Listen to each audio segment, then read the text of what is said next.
talking to a friend at work who had a bunch of songs written, and I was like, oh, you should come over to my house and we should play together. And immediately Devlin, who I didn't know, who had been there for 2 days, came running across the room screaming, I have songs. I just scream that everywhere I go anyway. Which he probably did way before that, and no one ever played with them. And then, so after, you know, a couple weeks of me warming up to him and his pleather jacket and shaggy hair, his Jinko jeans or whatever you were wearing, I was like, yeah, you should come over to my house and, you know, we'll jam a little bit. And then he just had tons of songs, and it just kind of started from there. I worked at a bar in Echo Park, which is where we're all kind of centrally located. And Devlin used to frequent this bar, and we used to have a bit of adult fun. There was some casual fun. We had some casual good old-fashioned casual adult fun. Casual adult fun, yeah. They would get blackout drunk and scream at each other and I have songs! Yeah, exactly. I have! I remember listening to their first record, I guess the Dead Ship's first record, Electric Ahab, before it was released, and I dug a lot of the tunes. You know, a lot of bands are formed over Craigslist or like, hey, do you know anyone who can play? It didn't happen like that. It was just more of them inviting me in to play very graciously, and us kind of taking it from there.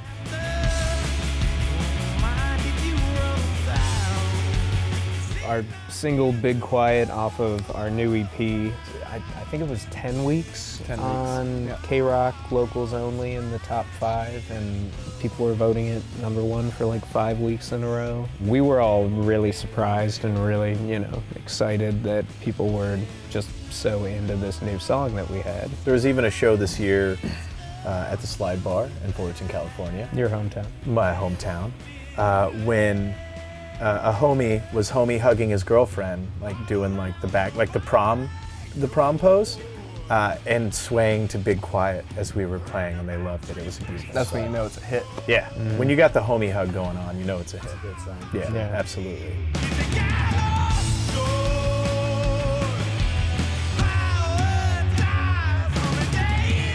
Like a really beautiful thing about doing this, though, being a band, is when, I mean, you play the Troubadour, and you're like, holy shit, Tom Waits was on this stage, and you know, you come to United and we're in the Sinatra room, and it's all you can think about is, you know, Mickey Blue Eyes, and like, it's intimidating, but it's beautiful in the sense that, yeah, we might be following legends, but we're not trying to be them. You know, we're just trying to do us in a room with a lot of history. I'm trying to beat Bette Midler. Actually, that's cool. I mean, Beaches was tracked here, so the soundtrack. So, does anyone want to throw out like a really good Bette Midler impersonation right now? Absolutely not.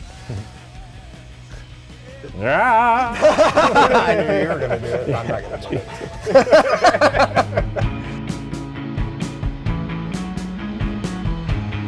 Our first record, we recorded in like 2 days, live to tape. There was like no mix, like nothing. And this one, it was like, I felt that we needed someone to like come in and kind of structure it a little bit. And the fact that Brendan was even interested was amazing. And then he had never produced another band before, so it was like all of our first time doing this. It was interesting too, because we're all big Broken Social Scene fans, and you listen to a lot of the arrangements on those songs, and they're wild, you know. They're all great musicians. They're all and for him to like come and be like, oh, look at you guys, I'm gonna help you write songs. It's like, we know how to do this, you know. He really helped us hone a certain type of openness when it came to writing the songs, where we trusted each other, you know, in the recording process.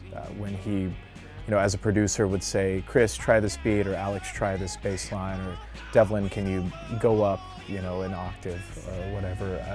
I can always go up an octave. You can always, you've got Do that. not challenge me to go up an octave. Can you open your mouth for the camera real quick? We'll get there. Okay, cool. Yeah.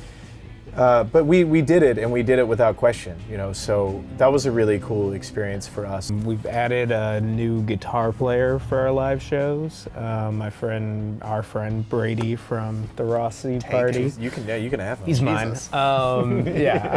We asked Brady from the band The Rossi Party in Life Leone if he would come and help flesh out our sound. He was also here this evening, and like in recording the record, we were trying out, experimenting a lot of different kinds of sounds, keys, guitar overdubs, And Brendan playing on the whole record. Yeah. And so we just felt that we needed another guitar player to come in and help make it sound pretty.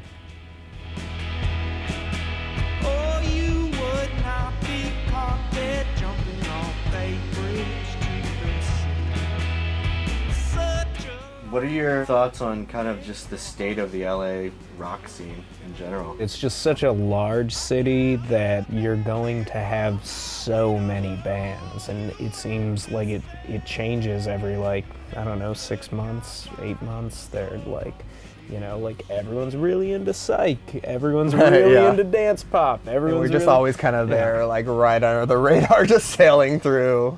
I think that's the frustrating thing too, or at least it can be frustrating sometimes, is the fact that we're dealing with organics and we're not sitting down trying to craft a certain formula. We're being ourselves and waiting for our turn, you know, and genres take time to come back around, but in LA, like these two beautiful gentlemen are saying, like there's so many fads at any given time, and we've never been that band. So we're just kind of like in this really nice, like balanced purgatory. And we know, at least our fans out there, fans, if you're watching, we're not going anywhere. We're here, and we're going to continue to write the same music. We're not gonna write 10-minute long psych songs. Or, I'm chasing fads. I'm just really bad at it. Like, if I was better at chasing fads, we would totally be right there. This is what I hear when I hear. I'm just, you know.